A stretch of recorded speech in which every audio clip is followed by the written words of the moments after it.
Welcome to the DentiMax Tip of the Week. Today, I wanted to chat with you guys about late fees and how you can assign those late fees in the software without having to go through each ledger and do it manually one by one. So if we go to the left-hand side and choose Activities, and I come down and select Late Charges, there's actually this lovely tool that does all the work for you. So you come in here and you're gonna say which patients, which in this case, just leave it blank so it'll search your entire database. You can choose to include only people with a certain billing code or exclude, which is the more popularly used preference. So for instance, if you have a billing code attached to all your staff members of the letter S, and you don't want to give late charges to any of your staff members, you can exclude them here. And then you can also choose what the minimum balance is. So if your office doesn't post late charges unless they have at least $50 or more past due, we can change this to say $50. You can also choose days past due. So if you only start to charge late fees after they are 2 months past due, 3 months past due, whatever the case is, you can alter this here as well. So you can choose the percentage of the late fee, and then you can also assign what the minimum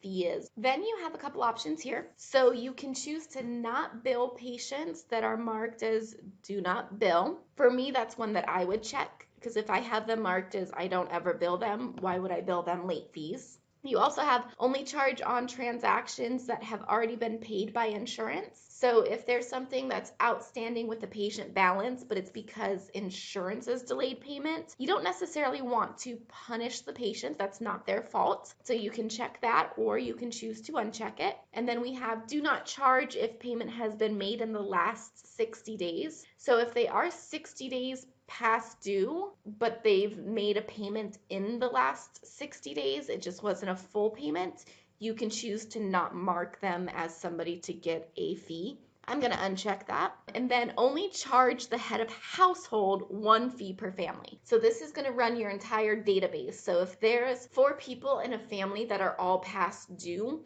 do you want to hit them each with a fee so the family gets a total of 4? Or do you only want to charge 1 fee per family, is what this is asking. And then we can go ahead and select show. It's going to search through all of my patients, and it's going to show me anybody that's eligible to get charged late fees. So in this case, it tells me that Brittany Owen has a total of $130 that is past due, and the late charge for that is going to be $19.50. I can then say post late charges, and then it's going to have me choose what type of account code I want to use for this. I'm going to go ahead and actually create one to work with this. So I'm going to right click and say new account code. I'm going to call it late fee.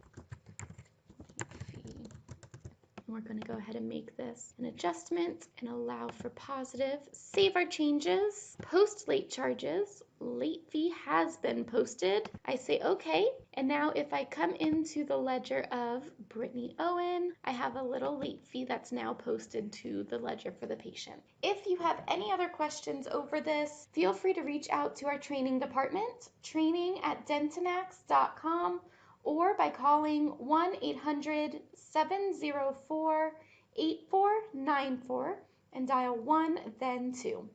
Thanks so much.